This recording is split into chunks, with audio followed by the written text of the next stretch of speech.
Pope Francis published his new message for the Third World Day of the Poor, which will be held on November the 17th. This year's motto is from Psalms, "The hope of the poor shall not perish forever." The Pope says today there are many new forms of bondage that enslave millions of men, women, young people and children. He strongly criticizes the fact that the poor are treated as garbage or parasites of society who are not even forgiven for their poverty. According to Monsignorino Feschella, President of the Pontifical Council for Promoting the New Evangelization, the Pope's message is a challenge for all to rediscover the poor in their lives. It is also a request for all believers to be a concrete sign of hope, who not only offer food to the poor, but their presence. What is more important is our presence, is our solidarity, is our help in order to discover for us what is essential for the gospel.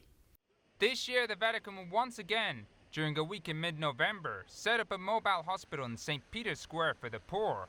Last year, they provided 3,000 medical treatments, 203 of which were for diseases such as HIV.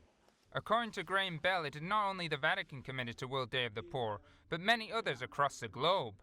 In Europa, For example, in Europe, the Archdiocese of Westminster in London has successfully invited schools and parishes to take initiatives to help the poor.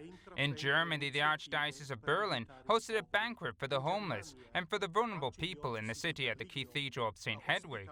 It was closed for restoration, but open for this occasion. The Archbishop welcomed around 300 guests and 140 volunteers from local parishes.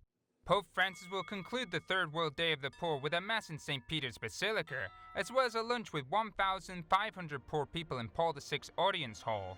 In his message, he used Jean Vanier as an example, referring to him as a great apostle of the poor. He recently passed away and dedicated his life to taking care of people with disabilities and founded a large community.